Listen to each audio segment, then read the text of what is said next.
Hey, everybody, welcome to Contest Prep University. I'm Joe Klemczewski with Adam Atkinson. We're going to do another feature-length session on Masters competitors. And I almost had kind of a full little introduction set, Adam, because I feel like I am, Aerosmith or something, 75 years old, still on the stage. And the reason I say that is you get to a certain point of coaching. I've been doing this now for 30 years, 20 specifically, 25-ish in contest prep. And at different points of life, you start thinking, am I still going to be relevant at some point? Like, is this what I want to do when I'm 40, 50, 60, et cetera? And I always thought there would be a point where you're just a little bit overlooked with that sense of ageism. But in reality, it's a really cool thing in that I still, for some reason, have just as many young people who hire me. I just had an 18-year-old start this week, a 24-year-old start this week, and a 66-year-old start this week. But at the same time, you can start relating to the people more in your demographic. And at almost 54 years old, I will say that when I'm working with people in that 50 to 60 to even 70 age range, you know what they're feeling. When they talk about the sore back or knee arthritis or something, or the fact that they're gearing up toward a battle against, is my body going to respond the same way it did when I was 30 in terms of lean body mass retention, body fat loss? How is the collagen holding up in the skin? Those kind of things really matter to masters age competitors. And I don't think when I was 25 or 35, I would have known, at all what they're talking about. You can understand it academically, but until you're there, you don't really get that. So I thought it'd be cool to do a session as we've done on demographic and division specific entities like bikini, doing one just for masters. But you're not nearly my age, so I'd like to know kind of your perspective on working with masters competitors, even up to 70 plus years old. What has been your experience through your entire career? Yeah, I definitely experienced what you did when you were younger and working with older athletes that, you understand academically like what you need to do, but you don't physically understand what it's like maybe living in a little bit older body. It's easier to tweak things for me than it used to be in the gym. And I can only see that progressively getting a little bit worse as I age. So there is more of that understanding. I think the biggest thing is lifestyle factors. People have kids, grandkids, kids in sports. Maybe I have a client right now who has like 9 grandchildren, and part of our prep process was her having to be a little bit more selfish with her time for her prep so she could actually get the rest and relaxation that's required to keep her from, having some of those injuries. And that's one of the biggest things, injury prevention and resting. I think the rest requirements for masters competitors, especially women, are going to be much greater. The recovery is just not as fast. And then hormonally, I think that's a really, really big piece of the puzzle. Do these women have circulating estradiol still, or are they completely flatlined? That really changes how you prep somebody. And I think this is where I really excel over a lot of coaches, because we do focus on the hormonal component with younger people. Reversing can impact and help those hormonal adjustments quite a bit. Not always. You still want to look at the blood work, but with masters competitors, you really want to look into that stuff more often and really see what's happening in the body. That's been huge for me and my success with my clients. And just if anyone doesn't know, we just retained the world championship client with world championship title with my client Janine Priest. So she's a 2-time world champion at 60 years old in bikini masters. And we hit the criteria so well that Sandy kicked us out of the line in the feedback. She said, if you come in here, I don't even know what to tell you. So get out of here. It's funny. And you know, I actually have hormones is the last thing I was going to talk about today. So we'll hit that now since you brought it up. Uh, you know, for men and women both, I also, you know, want to see that kind of issue addressed, just seeing what their baseline levels are. And I appreciate your expertise in this as well. You know, I lean on you, bugging the crap out of you sometimes with some questions, as I have this week. Um, you know, I do have clients who are drug free and still, even without testosterone replacement therapy or anything like that, you know, men in their 50s, 60s and up. And you do see, because you just can't handle the kind of weight. I mean, I know in my previous decades of training, squatting and deadlifting 500 pounds, when I look at those photos and I look at myself now, I feel like doing half of that weight, you know, pretty steadily now maintains a lot of size and, you know, functional strength, but there's definitely a difference in density. You know, if I dieted down to that lean, I would have seen an appreciable amount of muscle loss. And you see that in some people, but I want to say that's almost equated for that kind of organization. If everybody is on that level playing field, that's what you're going to experience. But I do see an awful lot of clients now who might have worked with me back then, and now they are on TRT or HRT. And, you know, there's just virtually no difference. When somebody is maintaining their physique and their health up to those hormonal replacement levels, it truly does bridge that gap. Every once in a while, I have clients who have taken that step, and now they said, well, now that I can't qualify for necessarily drug-free organizations, I may as well, you know, up that just a little bit, maybe add something else to be a little more anabolic. And all of a sudden they're finding more fun in it than they even did 10, 20, 30 years ago, because it is helping with some of the anti-aging issues and muscle loss and strength loss. But now they can just push the envelope a little bit more and still stay pretty healthy. We talked about this before, but even with women, instead of just looking at estrogen and progesterone, a lot of women are now using straight TRT injections. And, you know, instead of being around 15 to 25 nanograms per deciliter, they are sometimes up to 80 or 100. And I have to imagine at 40, 50, 60 years old as a female, like that's even helping them just feel better. So in that kind of a circumstance, people who might have been drug-free previously and now they're using hormone replacement and so forth on up, is that something you're also seeing increasing as a client population? I am. I'm seeing a lot of practitioners, though, make really horrible decisions with some of these clients on the amount, or maybe they're doing the TRT pellets and they're getting a super high influx, and then they're really feeling that drop off. Sometimes so high that it's shutting down their estradiol, and then it's making their fat loss even harder. You know, with men, I'm seeing TRT doses prescribed, but then they're doing like an AI or a estrogen modulator, and they really shouldn't need it if they're just at TRT. There's not going to really be that type of aromatase happening. So basically, with the benefit they're getting out of their testosterone, now their fat loss is harder because their estradiol's low, depending on what kind of drug they gave them. And I'm finding coaches are in a really hard position right now, where a clinic reach out to them and the coach says, that sounds great because I don't know what I'm doing.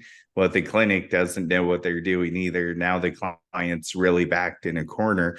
And then as coaches, we kind of need to know our role on where we dip into the medicine side of things too much, or, you know, when to kind of take a step back. And I'm finding a lot of coaches really don't know what to do in these scenarios. So, you know, for me, this is why I've really immersed myself into the hormone health, so I can call out these clinics when they're BSing my clients, link them to a new clinic, and also help assist along the way from more than just a here's what your dosages should look like, but also what do you have planned in the next 20 years? Like, how much bodybuilding do you see yourself doing? The health ramifications as you're older can only be greater, right? Than versus when you're 24, if you go in the wrong direction. So that is something I really like to speak about with all of my clients. How serious are you about this? What are we willing to risk? And luckily with TRT, I don't think there are very many risks at all when it is truly TRT. I just saw someone post the other day that you'll viralize from TRT. Well, if the TRT is done correctly, no, you should not viralize. But unfortunately, we tend to call anything in practice TRT, and practices are not always equal. Yeah, and that, you said so much there. Number one, I do detest the fact that some doctors are still using pellets. There are so many better, ways to get this into somebody's body. But then also, it does just become a little bit cliche to give somebody like 200 milligrams every 2 weeks because they don't want to have to inject more than that, or something like that. Instead of, we know the half-life is 4 or 5 days, and so you can do much, much lower doses more frequently. Pros and cons, but at the same time, I'm more worried about the body chemistry and homeostasis and not having those huge swings that you mentioned. But as you said, I'm not a physician. You are not a physician, and so I tell my clients, look, here's what I know. Here are some people I trust in the industry, like yourself, Adam. But at the same time, I would rather you talk to your physician about this, primary care. Let somebody know, so you're looking at the right blood work, and you can go to anti-aging type clinics and that kind of place where they're a little bit more akin and in sync with these kinds of things. But all the more reason why, because there's so much misinformation, and even quote experts, you would think any medical doctor, primary care physician would know what they're doing. As you said, Adam, they often don't. Probably one of the areas they really don't have much expertise. But you also mentioned fat loss and how that can change with the types of hormone replacement therapy you might be on. Going back to just somebody who's not even doing that, we often hear, well, as I age, my metabolism isn't what it was. I think research is pretty clear that there's very, very minimal drop off. It has a lot more to do with activity, your intensity of training, your non-exercise activity, things like that. When you're working with somebody that you would classify as a master's, and I'm not sure, even though technically I know 35 to 40-year-olds, sometime 40 to 45, they can be masters, but I mean 50, 60, somewhere in there. Do you often find that there is much change, or once they lock into prep and doing the right kind of cardio and food intake, that everything's going to be fine and they're going to get where they need to go?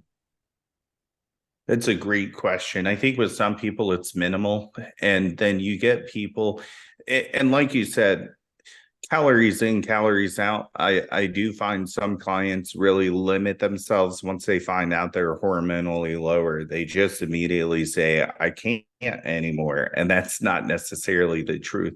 However, some of these symptoms hit people harder. So when women get hot flashes at night, it's affecting their sleep. Now their recovery is really poor. So it does really depend on the client on how bad these hormonal ramifications are, affecting them. And, we know that no matter what, we can always lose body fat, but we do need to hit those recovery modalities to be able to have pep in your step and have really active, good cardio, great training. And a lot of times we're just really hitting the recovery button with these clients just a little bit more than somebody else. So, my client Janine is obviously pre-genetically gifted. So we haven't found that we've had to pull back a lot of those things as much, but we definitely ask her about them because they could change from year to year to year. And she's a really great communicator. So that's helpful. I had one client this year, Jen, we really had to grind into her fat loss, and sleep definitely became an issue. So we definitely had to dial back her training. So much to the point she didn't really like that. She really wanted to train her glutes more often. But we got the job done and we were really happy with the end result. We definitely hit this last show at personal best. She got fourth place in her division. So it's definitely going to be different per person. And her teammate who got third ahead of her, she has some other issues that are keeping her from, training maximally, maybe like Janine is, but it wasn't necessarily a hormonal or hot flash thing. So the way we approach things with her were very different. And it was really cool to see them basically at the front of their class going 3 and 4 together. And this all comes down to customization of your programming, getting good feedback from your clients, and adjusting things as needed. Yeah, and as you said, different person to person, and that transcends age categories and divisions. Genetics are genetics. It made me think. Ironically, I had 3 masters competitors compete last weekend, and ironically, one of them had a little bit what I thought was a slower metabolism because it took us a while and we had to dig pretty deep to lose the body fat we needed. But by the time all 3 of these guys were ready for the stage, they were all eating, around 400 grams of carbs a day, up to 100 grams of fat a day. And it was maybe a little bit tougher getting down there because of the age-related issues in activity and intensity and so forth. But man, they were fine. They did great. One of them won a pro card. One of them was a top 5 at the IFBB Pro Worlds that you were at. Another one actually had barely just missed on a pro card win. So that gets me into kind of the why you would want to do this, which I think is really, really important. I see a lot of I made that joke about Aerosmith or Leonard Skinner, being those bands that are 70, 80 years old and they're still on stage. You go to those concerts and you see a lot more people who are 60 and 70 years old going to those contests or going to those concerts, I should say. And because that fan base kind of follows the people they like, that's just a normal trajectory of life. And I find an awful lot of my clients were people I had helped coach 20 and 30 years ago, and now they're coming back around to masters competition.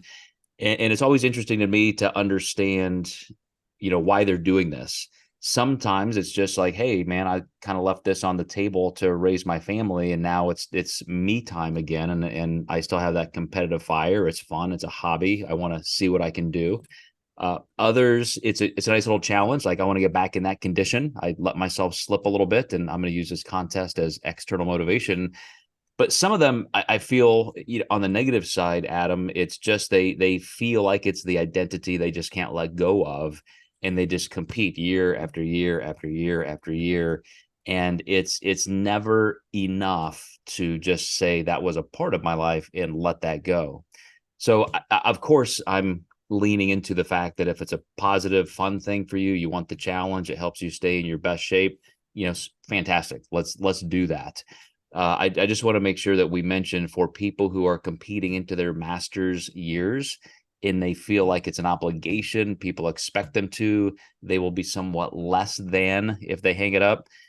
I stopped competing in my late 30s. I do not plan on going into masters competition. I do not have any desire whatsoever, but I train hard. I still love it. I'm still in the sport. It's just not there for me. Now, 10 years from now, who knows? I may change my mind for one of these reasons. But do you ever have to have those conversations with people like, why are you doing this? And let's kind of investigate the real deep positive reasons.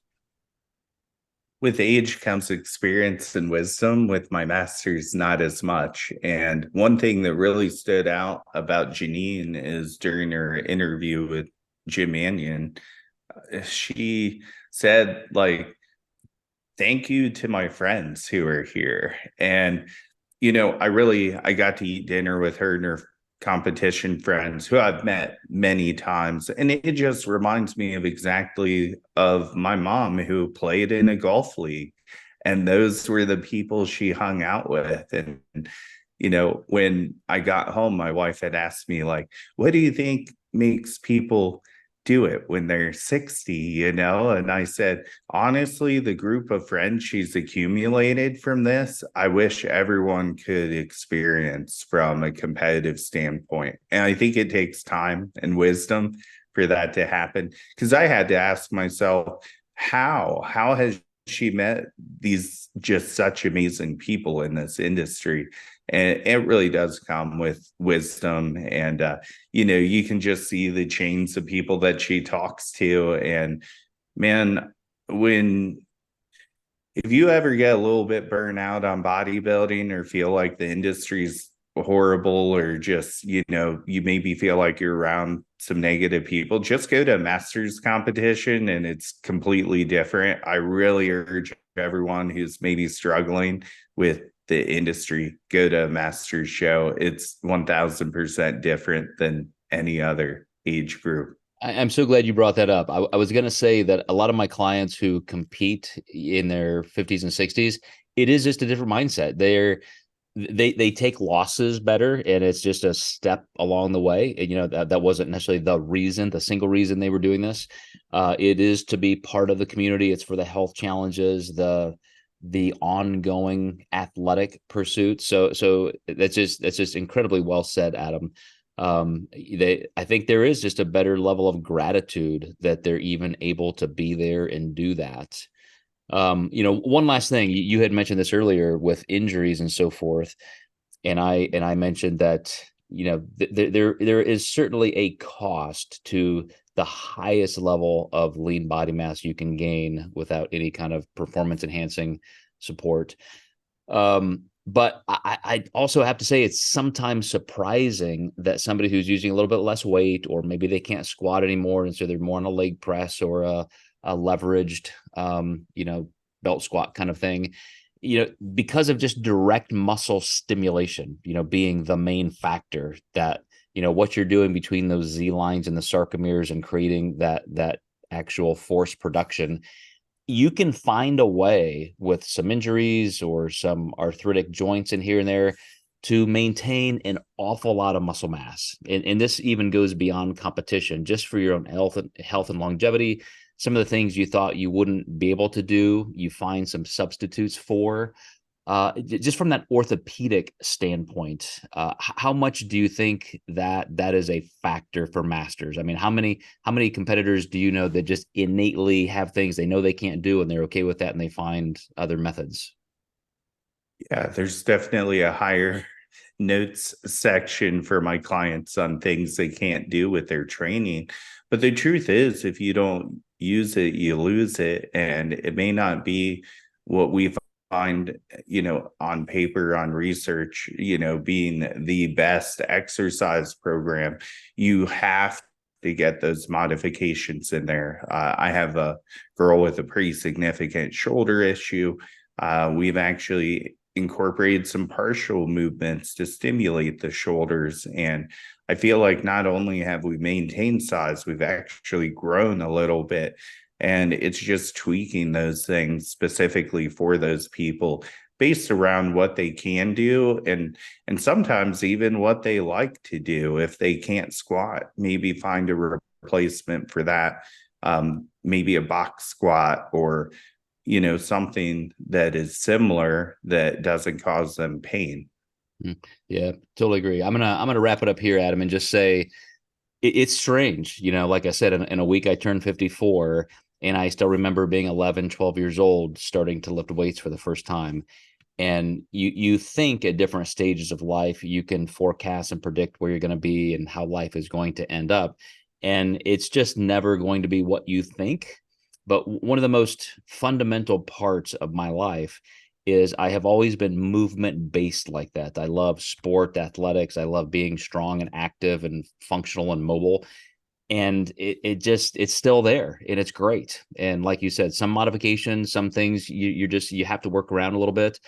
But whether you choose to gradually let that wind down into just the kind of things you can do, and maybe you are in a golf league when you're 80 years old and you're not in a squat rack, but at the same time, the things you put in place now can last. And it really is fun to see people who started in physique sport early and they want to get back into it or maintain that all the way through as just part of that touch point of their life, as you described your client. It's also fun to see people compete for the very first time in these masters categories as kind of a bucket list thing. Here's what I've done my whole life, and now this looks pretty cool. I'm getting in shape anyway. Let's try this. There's just so many good reasons to do it and do it well, do it safely. So as always, I appreciate your expertise and all the things you bring to the table as somebody who is now at that age, and I kind of understand some of the things that people are going through. I know you talked about you being older too. You look like you're 24. I'm sure you're not even thinking about some of these things. But any final words for people who are just engaging in this maybe for the first time? I mean, the potential's there. It's don't disbelieve, but it's almost unbelievable. Growing up, what my grandparents looked like and functioned like are 1000% different than the grandmothers and grandparents I'm working with right now. And I'm completely blown away by what is possible. It's wild. It is so worth it to just be on it for that parallel health trajectory, just to make sure that those are the functionality and mobility reasons you're doing it, as well as the sport and the fun. So awesome chat, Adam. Appreciate that. And we will see you guys all next time in Contest Prep University.